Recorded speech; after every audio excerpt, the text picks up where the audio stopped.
Good evening, friends. I'm going to show you all the books I bought in January. You might be asking why not all the books I read in January, but it's a very short list. It's just Elantris, The Hope of Elantris, and The Emperor's Soul, and that's about it.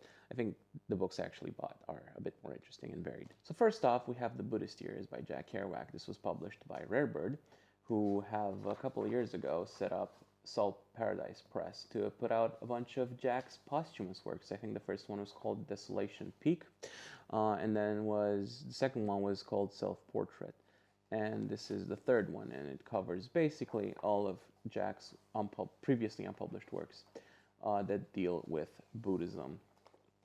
It's going to be an interesting read, I think. I haven't finished reading Self Portrait yet, but after I'm done with that, I'm going to try this one. Next up, we have another posthumous publication. This one is by Norman Mailer, and it is Lipton's Marijuana Journal. I need to take this off.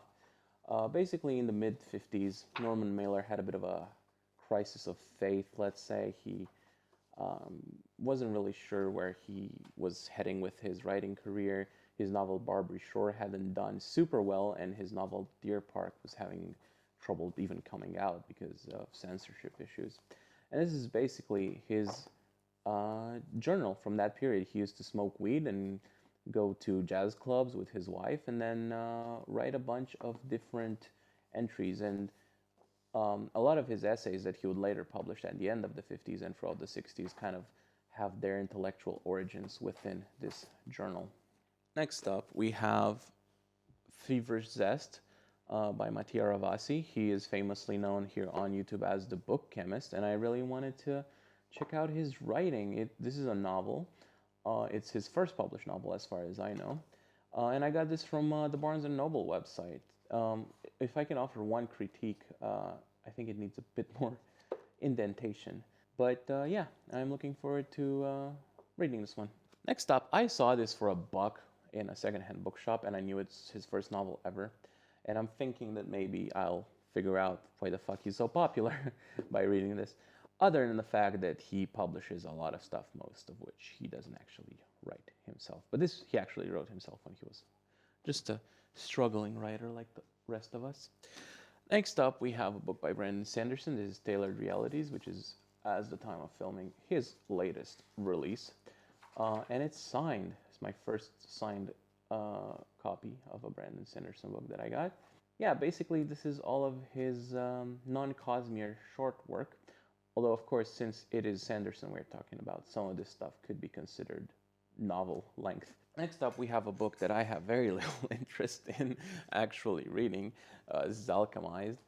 The reason I got this is twofold. First of all, it was signed, and I'm just a whore for signed books. I just cannot resist a good signed copy of a book.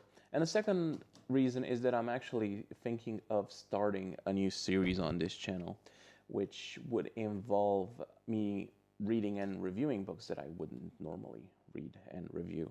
So basically, I'm thinking of doing stuff like Colleen Hoover novels, or maybe like some of R.F. Kuang's work, stuff that isn't really up my alley, to just figure out why it's so popular and all that. So this is kind of why I got this. I'm thinking of literary fiction, elitist asshole looks at fantasy and other book talk stuff. And also in that line of thinking is Before the Coffee Gets Cold. I've heard a lot of good things about this, but I've heard a lot of good things from this from people that I do not trust. So I'm going to see myself whether or not Book Talk is right, because Book Talk is very often wrong. And then we have Red Rising by Pierce Brown. This is also going to be one of those books that I will probably review at some point in the future. I got this very cheap in a secondhand bookshop because I didn't really want to spend a lot of money on this. No offense to Pierce Brown. Next up, we have these two, Dragon Quest and Dragon Flight by Anne McCaffrey. I got these because Brandon Sanderson was talking about how big of an influence Anne McCaffrey was on him. These are some old, nice, beat-up copies. I really like the way these look from Del Rey.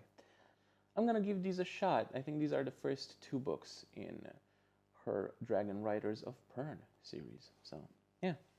Next up, we have something a bit more serious. This is A Visit from the Goon Squad by Jennifer Egan.